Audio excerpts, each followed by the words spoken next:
Good evening class 11th। कैसे हो सब बच्चे।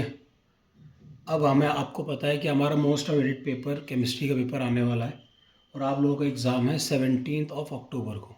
ठीक है, तो आज से हमने ये कुछ एक experiment type sort of experiment start करा है, जिसमें हम क्या करेंगे कि अभी तो पहले तो हम classification of elements and periodicity in properties, जो आपका एक चैप्टर थोड़ा सा रहता है, पहले इसके बारे में पढ़ेंगे। फिर इसके बाद जो है हम चैप्टर वाइज क्वेश्चंस करेंगे। ठीक है, कुछ इंपॉर्टेंट क्वेश्चंस हैं। मैं आपको आंसर राइटिंग सिखाऊंगा बेसिकली, कि आंसर लिखने कैसे हैं।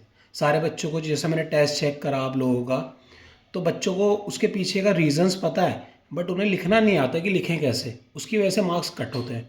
ठीक है, तो हम चैप्टर वाइज कोशिश करेंगे, सारे क्वेश्चंस भी 10-10, 15-20 क्वेश्चंस हर चैप्टर के मैं आपको लगा के दिखाऊं कि किस तरीके से करने हैं। अभी हमारी फर्स्ट क्लास है, ऑनलाइन क्लास कह सकते हो बेसिकली इसे आप। फर्स्ट क्लास है जिसमें हम classification of elements and periodicity in properties, इसके बारे में थोड़ा बहुत इस चैप्टर को एक बार देख लेते हैं। छोटी सी क्लास है। अच्छा, इस क्लास को स्टार्ट होने से पहले ही बता दूं मैं कि इसके बाद एक आपको असाइनमेंट दिया जाएगा इस चैप्टर के रिगार्डिंग, इस चैप्टर के रिलेटेड। ओके, तो वो आपको जल्दी से जल्दी सबमिट करना है। मैं असाइनमेंट पहले ग्रुप पे डाल दूंगा, उसके बाद में बताऊंगा क्या डेट है, क्योंकि अब बायो का पेपर भी है और बाकी आपका केमिस्ट्री का भी है। बट अभी आप बायो का तो आपकी प्रिपरेशन है सबकी, बट केमिस्ट्री पे भी फोकस रखो साथ साथ। मैथ्स वालों को कोई इशू नहीं है। ठीक है, देखो, classification of elements and periodicity in properties, पहले तो इसका मतलब पता होना चाहिए। ये मैंने स्कूल में स्टार्ट कर दिया था हमने ये चैप्टर, बट थोड़ा बहुत कर लेते हैं रिवाइज पहले। क्लासिफिकेशन ऑफ एलिमेंट्स, ये बायो वाले बच्चों को पता ही है कि क्लासिफिकेशन इंपॉर्टेंट क्यों है, ताकि हम उनकी एक साथ स्टडी कर पाएँ। ठीक है, सारे एलिमेंट्स की अलग अलग ना पढ़ के एक साथ स्टडी कर पाएँ, स्टडी आसान हो जाती है बेसिकली। ठीक है, पीरियोडिसिटी इन प्रॉपर्टीज़ क्या होता है? पीरियोडिसिटी इन प्रॉपर्टीज़ का मतलब होता है repetition of in properties at certain intervals, at certain fixed intervals. ठीक है, पीरियोडिसिटी क्या हो गया? रिपीटिशन इन प्रॉपर्टीज, और प्रॉपर्टीज कौन सी? केमिकल एंड फिजिकल दोनों। Repetition in chemical and physical properties after fixed intervals. तो ये हो गई आपकी पीरियोडिसिटी। बेसिकली इस चैप्टर में इंपॉर्टेंट क्या है कि आपको जो है ना, एक प्रॉपर्टी दे दी जाएगी और आपको पूछा जाएगा कि ये कैसे, इसकी क्या होगा, इसका क्वालिटेटिवली बताना होगा। ठीक है, तो अभी हम देखते हैं, सारी चीज़ें देखेंगे इसमें हल्के धीरे धीरे। पहले आपका जो पहला टॉपिक है इस चैप्टर का, वो है डॉबर्नियर्स ट्रायड्स। ठीक है, डॉबर्नियर्स ट्रायड्स क्या था? इसने बस 3 एलिमेंट 1 2 3 ऐसे करके रख दिए इन्होंने, 1 2 3। और डॉबर्नियर ट्रायड्स में बात किसकी हो रही है? आपकी एटॉमिक मासेस की बात हो रही है। तो पहला और जो तीसरा, जो इसका एटॉमिक वेट था ना, तो पहले का एटॉमिक वेट और दूसरे का एटॉमिक वेट, तीसरे का, फर्स्ट और थर्ड, फर्स्ट प्लस थर्ड की जब हम एवरेज निकालेंगे, वो सेकंड के एटॉमिक वेट के बराबर आएगा। बस यही था। इसके हिसाब से इन्होंने अपनी पीरियोडिक टेबल दी छोटी सी। ठीक है, ये पहला, एक तरीके से आप कह सकते हो पहला काम था क्लासिफिकेशन में डॉबर्नियर्स का, इसलिए इसका नाम है Dobereiner's triads. Dobereiner's triads, triads का मतलब 3। ठीक है, फर्स्ट सेकंड थर्ड। ठीक है, फिर सेकंड आता है आपका न्यूलैंड्स ऑक्टेव्स। न्यूलैंड ऑक्टेव्स क्या बात करते हैं? ऑक्टेव मतलब 8। इन्होंने सुर के हिसाब से बात करा कि हर 8th एलिमेंट जो है वो पहले की तरह सिमिलर प्रॉपर्टीज दिखा रहा है। ठीक है, तो इस तरीके से इन्होंने रखा। एक बार रीड कर लेना, ये सब बुक इतना इंपॉर्टेंट नहीं है। इन्होंने क्या बोला था? Every 8th element have properties similar to first. ठीक है, हर 8वें एलिमेंट की पहले जैसी प्रॉपर्टीज हैं। ठीक है, फिर तीसरे आते हैं हमारे, ये है इंपॉर्टेंट, ये है मेंडलीव्स। मेंडलीव ये एक साइंटिस्ट थे, एक केमिस्ट थे। इन्होंने किस तरीके से डिज़ाइन करा? इनका एक लॉ है Mendeleev's periodic law. Mendeleev's periodic law. उसमें क्या था? द प्रॉपर्टीज, इन्होंने क्या लिखा था? Properties of elements are periodic functions of their atomic weight. ठीक है, जो प्रॉपर्टीज हैं वो एटॉमिक वेट की, एटॉमिक मास की पीरियोडिक प्रॉपर्टीज़ हैं, किसी भी एलिमेंट्स की जो प्रॉपर्टीज़ हैं वो डिपेंड करते हैं एटॉमिक वेट पे, इन्होंने ये बताया। और एटॉमिक वेट के हिसाब से इन्होंने एक अच्छी खासी प्रोडक्ट टेबल दी थी अपनी, ठीक है, बुक में देख लेना आप किस तरीके से है, ठीक है। और इन्होंने दो जो इंपॉर्टेंट एग्जाम में पूछा जाता है वो है एक का एल्यूमिनियम और एक का सिलिकॉन, ठीक है। ये क्या है, एक का एल्यूमिनियम एक का सिलिकॉन क्या है, इन्होंने क्या बोला कि उस टाइम में बहुत सारे एलिमेंट डिस्कवर नहीं हुए थे, नोबल गैसेज और बहुत सारे एलिमेंट डिस्कवर थे ही नहीं, तो इन्होंने अपने पीरियोडिक टेबल में जगह वेकेंट छोड़ दी और उसका नाम लिख दिया एक का एल्यूमिनियम। जो ये बाद में एलिमेंट मिलेगा उसकी प्रॉपर्टीज सिमिलर होंगी एल्यूमिनियम जैसी, और दूसरा जो मिलेगा उसका एक का सिलिकॉन जैसी, एक का मतलब होता है सिमिलर, ठीक है। अब एक का एल्यूमिनियम बाद में जो हुआ वो था गैलियम और एक का सिलिकॉन था जर्मेनियम। आप पीरियोडिक टेबल में देखोगे तो ऐसे ही होता है ना, बोरोन फिर एल्यूमिनियम फिर गैलियम, उसके नीचे वही आया जो इन्होंने बोला था, ये जगह खाली छोड़ दी थी और वहाँ पे गैलियम ही आया, ठीक है। प्रॉपर्टीज सेम बताई। ऐसी ये वाला जर्मेनियम के साथ भी है कि सिलिकॉन के नीचे ही आया जर्मेनियम पीरियोडिक टेबल में, ठीक है। यहाँ तक तो बात हो गई सारी पुरानी। अब इसके बाद जो इम्पोर्टेंट है वो क्या है, यहाँ से आपकी आई मॉडर्न, अब ध्यान से देखना सारे बच्चे, मॉडर्न पीरियोडिक टेबल, ठीक है। ये किस पे आधारित है, ये किस पे आधारित है, ये आपके एक लॉ पे, modern periodic law. Modern periodic law किसने दिया था, हेनरी मॉजली। इन्होंने क्या बोला था हेनरी मॉजली ने, द फिजिकल, ध्यान से देखना बेटा ये एग्जाम में आएगा, the physical and chemical properties of an element of the elements are periodic functions of their atomic numbers,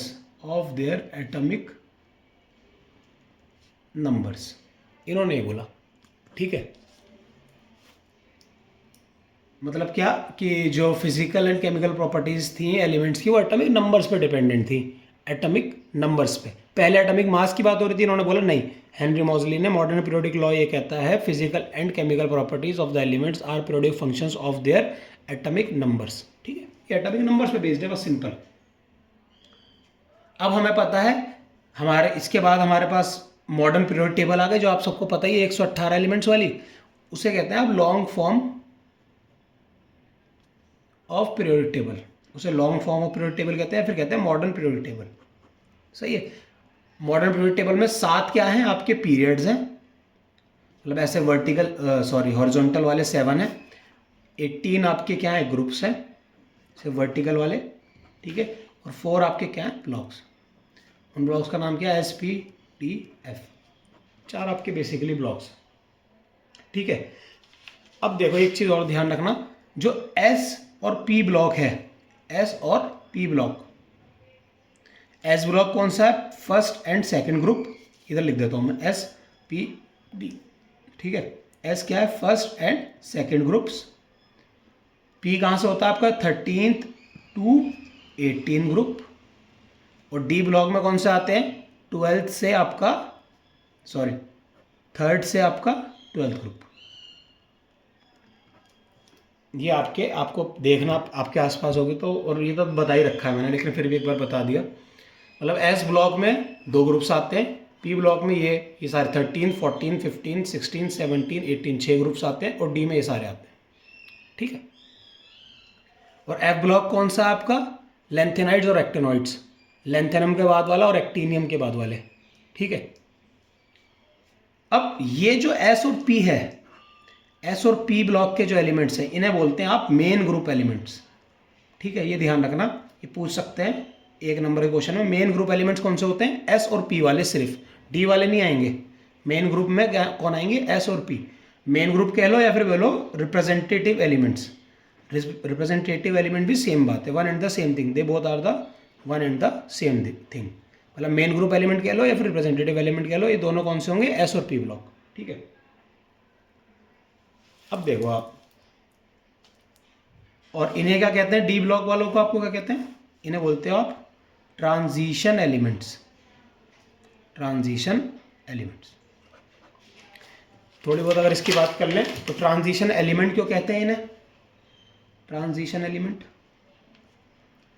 ध्यान से देखना, ये कभी कभी पूछ लेते हैं ट्रांजिशन, डी ब्लॉक वालों को ट्रांजिशन एलिमेंट क्यों कहते हैं, क्योंकि यहाँ पे एस ब्लॉक है, ठीक है, ये एस का फर्स्ट है, ये सेकंड है, और यहाँ पे पी ब्लॉक है, या 13 14 ऐसे, ये बीच में। इन्हें ट्रांजिशन एलिमेंट्स इसलिए कहते हैं because they form bridge between highly reactive metals of S block and less reactive elements of 13th and 14th group. एक ट्रांजिशन हो रही है प्रॉपर्टीज में यहाँ से लेके यहाँ तक, तो एक ब्रिज का काम कर रहा है ना, दो आपकी बिल्डिंग्स हैं उनके बीच में ब्रिज का काम कर रहे हैं, इसलिए इन्हें कहते हैं ट्रांजिशन एलिमेंट्स। सही है। अच्छा, एक टर्म और आपको परेशान करेगा, transuranium element, transuranium elements, transuranium elements. Trans का मतलब क्या होता है, उसके बाद वाले, ठीक है। ट्रांस यूरेनियम एलिमेंट्स मतलब आफ्टर एलिमेंट्स आफ्टर यूरेनियम, उन्हें आप बोलोगे ट्रांस यूरेनियम एलिमेंट्स। सही है। चलो, इतनी चीज़ें आ गई, इतनी चीज़ें समझ में आ गई बात। अब देखो, अब हम क्या करेंगे इसके बाद आपका, अच्छा अब इसके बाद क्या चीज़ है आपकी बुक में,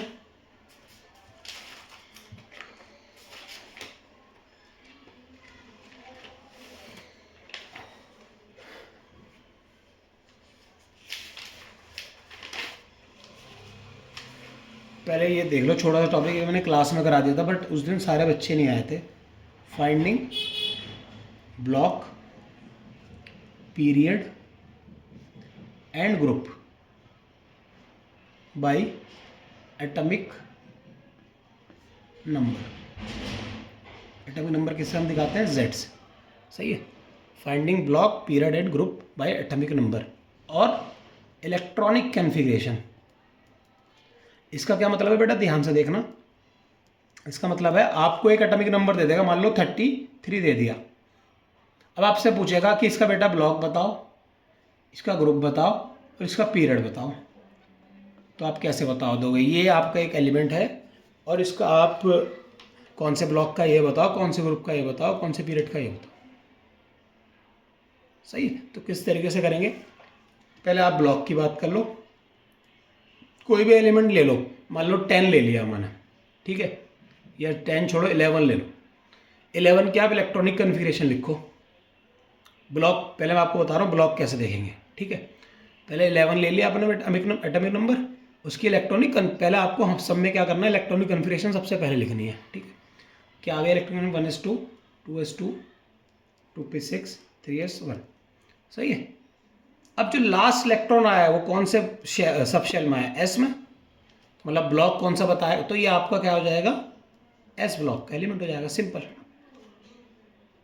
मतलब ब्लॉक कैसे बता दोगे आप, last electron entering in subshell, this subshell will tell the block. अगर एस में गए तो एस ब्लॉक, पी में गए पी ब्लॉक। जैसे हम 35, एक पी वाले का एग्जांपल ले लेते हैं, 1s2 2s2 2p6 3s2 3p6 4s2 3d10। देखो अब कितने हो गए, यहाँ तक करके गिन लिया करो, 2 4 6 8 10 हो गए, 10 12 18 20 30, ठीक है, 30 हो गए यहाँ पे। अब इसके बाद क्या आएगा, 4s आ गया, 4p आएगा, 4p5। तो अब लास्ट इलेक्ट्रॉन जो है वो p में गए, तो ये आपका कौन सा हो गया, p ब्लॉक, p ब्लॉक का एलिमेंट है, ठीक है। तो ब्लॉक आप कैसे बता दोगे, लास्ट इलेक्ट्रॉन कौन से सब शेल में जा रहा है वो ब्लॉक बता देगा। ब्लॉक के बाद क्या आ गया, पीरियड। पीरियड आप क्या बता दोगे, highest value of n in electronic configuration.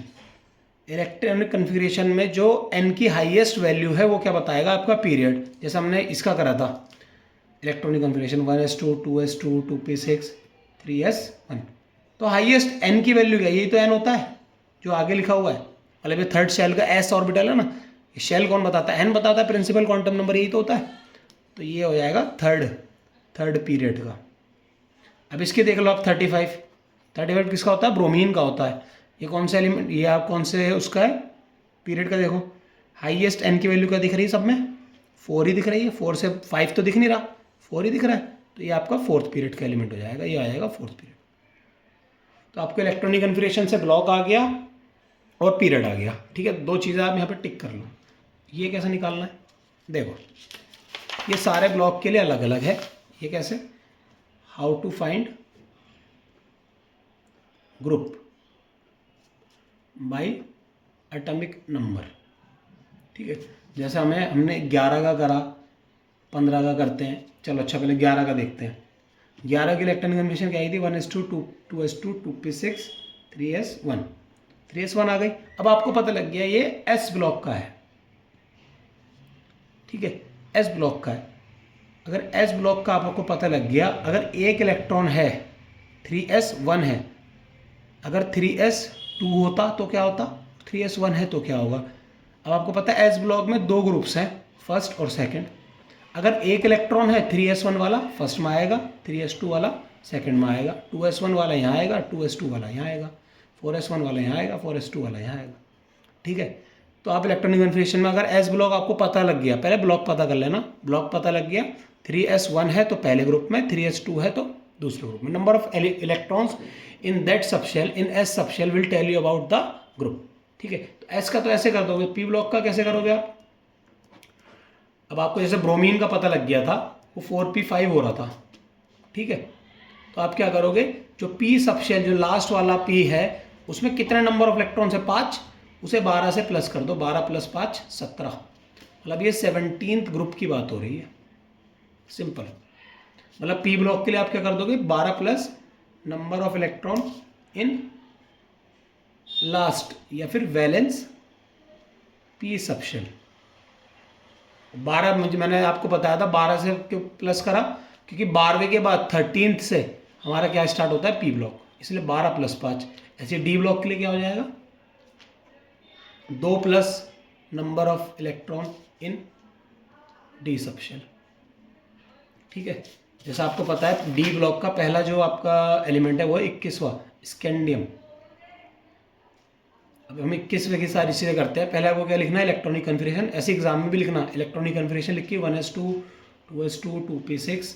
बेटा जिन बच्चों को अभी तक इलेक्ट्रॉनिक कन्फिग्रेशन नहीं लिखनी आई है वो ध्यान से थोड़ा अच्छे से देख लेंगे, ठीक है। 1s2 2s2 2p6 3s2 3p6, 18 electrons हो गए, आर्गन की इलेक्ट्रॉनिक कन्फिग्रेशन हो गई। फिर क्या आएगा, 3s2 3p6 4s2 3d1, 21 हो गए पूरे, 4s2 3d1। अब देखो ब्लॉक फाइनल इलेक्ट्रॉन कहाँ पे एडमिट हुआ, कहाँ पे एंटर हुआ, डी में, तो ब्लॉक हो गया डी। पीरियड एन की मैक्सिमम वैल्यू 3 दिख रही है, 4 दिख रही है, 4 दिख रही है, तो ये फोर्थ पीरियड का है। डी ब्लॉक तो आपको पता ही है फोर्थ पीरियड के बाद स्टार्ट होता है ना। कैल्शियम के बाद ही तो आएगा 21वां, कैल्शियम 20 है, उसके बाद ही तो 21 आएगा। तो फोर्थ पीरियड के एलिमेंट्स है डी ब्लॉक, तो पहले ही पता है D block start fourth period से होता है। फिर क्या हो गया, अब आपको ब्लॉक पता लग गया डी है, तो ये वाला फॉर्मूला लगा दो, 2 plus number of electron in D subshell, कितने 3d1 था, तो 2 + 1 3, थर्ड ग्रुप का एलिमेंट आपको पता है। बस सिंपल ही है। तो 2-4 क्वेश्चंस इसके कर लेना। देखो क्वेश्चंस ये एक बार साथ साथ कर लेना तो अच्छा रहेगा। ये मैंने क्लास में भी करवाया था। वैसे तो 22 का आपको क्या बताना है, इनका आप इस ब्लॉक बताना है, पीरियड बताना है और आपको ग्रुप बताना है। जो आपके नीचे एटॉमिक नंबर लिखे 22, 26 का करो, 19 का करो, 18 का करो, बस यही है। और कॉपर और क्रोमियम का मैंने बताया था क्लास में कि उनका कैसे करेंगे, ठीक है। एक बार फिर देख लो, चलो।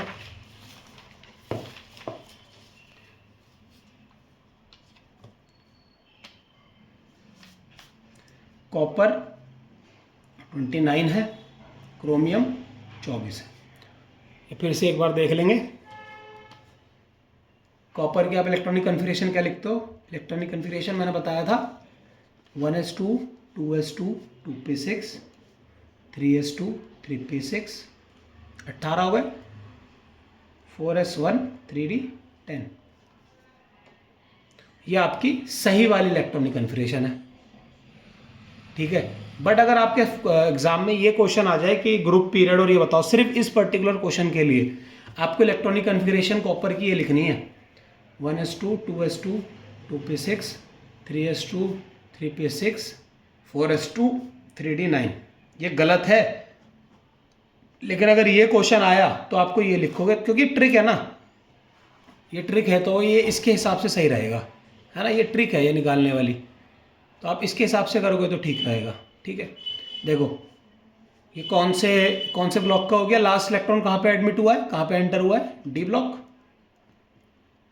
पीरियड आप कैसे बता दो, एन की मैक्सिमम वैल्यू, पीरियड हो गया आपका 4th। ग्रुप कैसे बता दोगे, इसमें कितने इलेक्ट्रॉन्स है, 9 इलेक्ट्रॉन्स है, 9 + 2 11 ग्रुप की बात हो रही है। सिंपल ये आ गया, यहाँ से निकालोगे तो गलत आएगा, ग्रुप गलत आएगा बेटा यहाँ से। और आप शायद ब्लॉक भी गलत बता सकते हो कि लास्ट इलेक्ट्रॉन एस में गया, लेकिन हमें पता है पहले एस में फिलिंग होती है फिर डी में होती है, क्योंकि इसका n+l वैल्यू कम है, इसकी ज़्यादा है, सही है। ऐसी क्रोमियम की भी गलत वाली लिखनी पड़ेगी। लेकिन अगर पेपर में आई कॉपर की इलेक्ट्रॉनिक कन्फिग्रेशन लिखो और क्रोमियम के लिखो तो क्या लिखोगे, 1s2 2s2 2p6, और ये आती ज़रूर है बेटा, ध्यान से इसमें गलती नहीं करना, 3p6 4s1 3d10।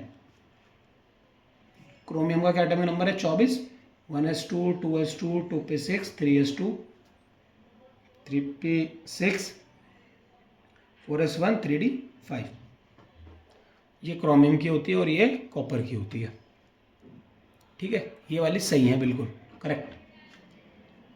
मैं बता ना आपको, एक हाफ फिल्ड और कंप्लीटली फिल्ड जो सब शेल है वो ज़्यादा आपका क्या हो जाता है, stable, due to exchange energy and symmetry, ये आपने पढ़ा है, ओके। अब हम इसके बाद आ जाते हैं ट्रेंड्स पर, जो इम्पोर्टेंट टॉपिक है इस चैप्टर का, ट्रेंड्स, ठीक है। चलो ये अगले लेक्चर में करते हैं, वरना लेक्चर बड़ा हो जाएगा।